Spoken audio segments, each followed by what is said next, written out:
Now guys chapter 3 in stats part 1 that is a linear regression. ये chapter exactly आपका chapter 2 की तरह है, that is a linear correlation. ठीक है, सिर्फ दोनों के क्वेश्चन भी आपको सेम ही दिखेंगे, शॉर्ट सम्स आपको डिफरेंट दिखेंगे, लेकिन जो लॉन्ग सम्स हैं उनके क्वेश्चन आपको सेम दिखेंगे। जैसे सेकेंड चैप्टर में आपके पास क्वेश्चन में मेन जो 3 लॉन्ग सम थे, ठीक है, 3 फॉर्मूलाज जो हैं उसके क्वेश्चन में क्या था, एक्स और वाई दे रखा था। सेम यहाँ पे भी आपको एक्स और वाई दे रखा होगा, लेकिन आपको हेडिंग से पहचानना है कि वहाँ पे लिखा होता था फाइंड कोरिलेशन कोएफिशिएंट, यहाँ पे आपको लिखा होगा रिग्रेशन लाइन। देखो यहाँ पर आपकी इक्वेशन बनती है, ठीक है, और इक्वेशन का नाम है वाई ऑन एक्स।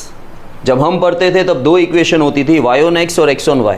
कंफ्यूज नहीं होना, सिर्फ नाम बता रहा हूँ। और यहाँ पे रिग्रेशन लाइन बोला जाता है, लाइन का मतलब होता ही इक्वेशन है, मैथ्स में इक्वेशन लाइन से ही बनता है। ठीक है, तो रिग्रेशन लाइन, लेकिन रिग्रेशन लाइन जो है मतलब इक्वेशन जो है, इक्वेशन का नाम क्या है, वाई ऑन एक्स।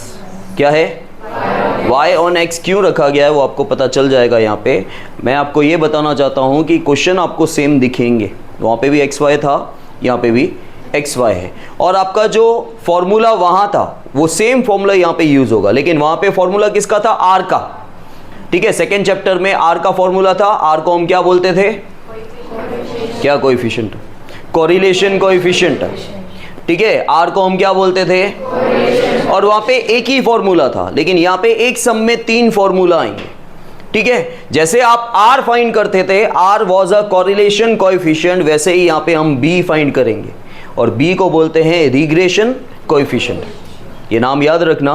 ठीक है, आर को तो आपको फिर भी याद रहेगा कि इसको कोरिलेशन कोएफिशिएंट बोलते हैं, खाली कोरिलेशन नहीं है, वो चैप्टर कोरिलेशन वाला है, लेकिन जो आर फाइंड करते हो, आर क्या है, कोरिलेशन कोएफिशिएंट। समझ में आया।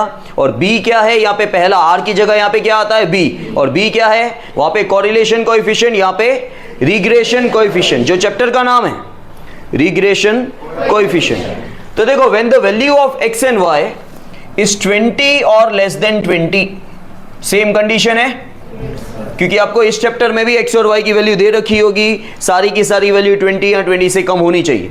ठीक है, नाउ इसमें सबसे पहले मैंने क्या बोला, आपको क्या फाइंड करना है, बी, आर की जगह, और ऊपर वाला part same, n into sigma x y minus sigma x into sigma y, जैसे वहां पे था same, n into sigma x y minus sigma x into sigma. अच्छा, ये इक्वेशन कौन सी है, वाई ऑन एक्स।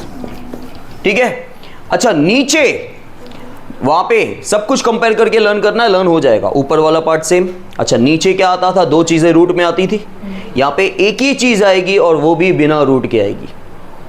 समझ में आया, यहाँ पे एक ही चीज आएगी, वहां पे 2 चीजें आती थी रूट में, एक एक्स वाला पार्ट आता था, एक वाई वाला पार्ट आता था। यहाँ पे एक ही चीज आएगी, वो भी बिना रूट के आएगी। तो आप बोलोगे सर वो कौन सी चीज आएगी, एक्स वाला पार्ट आएगा कि वाई वाला पार्ट आएगा। तो आपको याद रखने का, जो पीछे है वो नीचे है, जो पीछे है वो नीचे है। ठीक है, पीछे क्या है वाई ऑन एक्स में, तो एक्स वाला पार्ट नीचे आएगा। समझ में आया। अब वो क्या पार्ट है वो तो पता ही है आपको, लेकिन सिर्फ बिना रूट के आएगा, n into sigma x square minus sigma x का, खत्म। ये बी का फॉर्मूला। अच्छा, बी के बाद निकलता है ए। ठीक है, बी के बाद निकलता है ए। अब हर फॉर्मूला लिखने से पहले शायद आपको थोड़ा कंफ्यूजन हो, तो मैं बच्चों को हमेशा यही बोलता हूं कि जब जब आपको कंफ्यूजन होता है, आप एक बार इसको देख लो, इक्वेशन कौन सा है, तो कुछ हिंट मिलेगा आपको, वाई ऑन एक्स। तो यहां पर पहले आता है वाई बार माइनस बी, फिर आता है ये ए का फॉर्मूला, वाई बार माइनस, क्योंकि वाई ऑन एक्स है, वाई पहले आता है, एक्स पीछे आता है, लेकिन वाई और एक्स नहीं, वाई बार और बी यहाँ पे यूज होता है। मतलब समझ लो, अगर बी गलत हुआ तो ये, क्योंकि बी यहाँ पे यूज हो रहा है। और आपका थर्ड स्टेप है आपका इक्वेशन। ठीक है, इक्वेशन क्या है, अगेन इस पे आ जाओ, वाई ऑन एक्स पे, तो वाई बाहर आएगा, अंदर एक्स आएगा, तो वाई एस्टिमेशन, ये एस्टिमेशन का साइन है, उल्टा वाई, उल्टा वी। ठीक है, Y estimation equals to A plus B X, Y on X. A और बी जो यहां से आएगा वो यहां पे यूज हो जाएगा। समझ में आया। आई रिपीट, यहाँ पे भी सेम कंडीशन है, when the value of x and y is 20 और less than 20, in that case पहले निकलेगा बी। पहले तो 3 स्टेप याद रखो, बा इक्वेशन, बी ए इक्वेशन, ठीक है। बी का सेम फॉर्मूला है जो आर का फॉर्मूला था, ठीक है। ऊपर वाला पार्ट सेम ही है, n into sigma x y minus sigma x into sigma y upon, नीचे अंडर रूट नहीं आता और एक ही चीज आती है। वो एक चीज कौन सी है? जो पीछे है वो नीचे है। पीछे क्या है इक्वेशन में? x, तो नीचे n into sigma x square minus sigma x का b तो हो गया। मेन फॉर्मूला तो यही है, बाकी तो कुछ भी नहीं है। फिर a का फॉर्मूला, अगेन कंफ्यूजन होगा a में क्या, तो a में याद रखना x बार y बार यूज़ होता है। अच्छा, अब ये कंफ्यूजन होगा दोनों में से पहले क्या यूज़ होता है, तो इक्वेशन पे आ जाओ। पहले y लिखा हुआ है तो y बार, माइनस आता है वो ध्यान रखना, बीच में माइनस, b यूज़ होगा और x बार।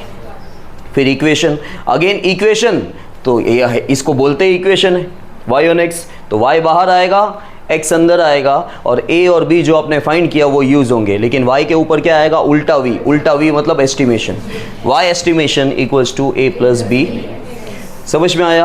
अब तीनों तीन फॉर्मूला में खाली b का फॉर्मूला चेंज हो जाता है, ये तो सेम ही है पूरे चैप्टर में। a और इक्वेशन यही है, शॉर्ट सम हो लॉन्ग सम हो कोई भी हो।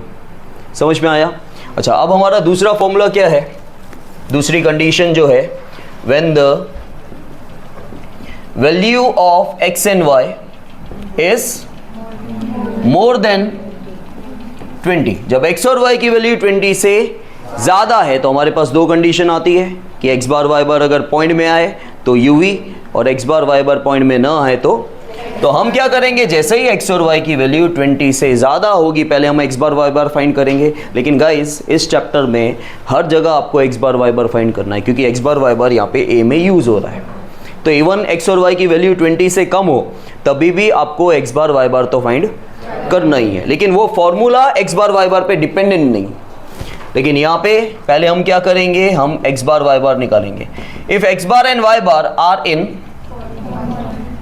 पॉइंट, ठीक है, तो अगेन आपका जो फॉर्मूला है b का n into sigma u v minus sigma u into sigma, ठीक है। अगर x बार y बार दोनों में से एक भी पॉइंट में आ जाता है तो uv वाला फॉर्मूला, और सेम फॉर्मूला x की जगह u, y की जगह v, n into sigma u v minus sigma u into sigma v।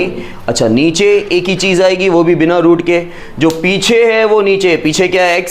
x की जगह क्या आएगा? u, तो n into sigma you square minus sigma u का, फिर a और इक्वेशन सेम आ जाएगा, वो मैं लिख नहीं रहा हूं, ये सेम फॉर्मूला, ठीक है।